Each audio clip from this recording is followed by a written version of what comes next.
আপনারা যদি মনে করে থাকেন যে ব্যাকডোর চ্যানেল দিয়ে আওয়ামী লীগের সাথে সমঝোতা করবেন, তাদের বিজনেসের আপনারা অংশ হবেন, তাহলে আপনারা মাথায় রাখবেন উই আর অলরেডি শহীদ। আমাদের পিছিয়ে আসার কোনো সুযোগ নাই।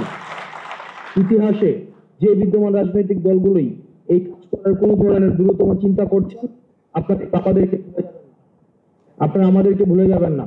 কারণ আওয়ামী লীগের গত 16 বছরের পেশিবাদী পূর্ণাঙ্গ রাষ্ট্র কাঠামোকে আমরা বৃদ্ধাঙ্গুলি দেখিয়ে আমরা তাদেরকে দেশ থেকে পালিয়ে যেতে বাধ্য করেছে। আমরা আপনাদেরকে সম্মান রেখে বলতে চাই, আপনারা যে ব্যাকডোরে যে সমঝোতার রাজনীতি করে যে ধরনের বক্তব্য দিচ্ছেন আওয়ামী লীগের পুনর্বাসন, সেই জিনিসগুলোকে আমরা সন্দেহের চোখে দেখছি।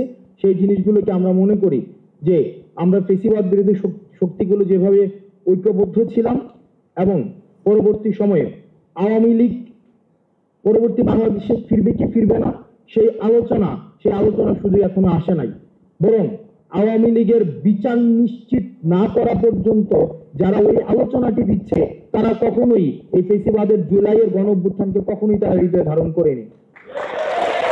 আওয়ামী লীগের বিচার নিশ্চিতের আলোচনা এখন প্রাসঙ্গিক।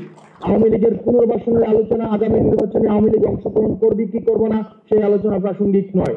বর্তমানে প্রাসঙ্গিক আওয়ামী লীগের বিচার নিশ্চিত যতদিন না পর্যন্ত হবে, সেটা যত বছরই লাগুক, আগে আওয়ামী লীগের বিচার নিশ্চিত করতে হবে।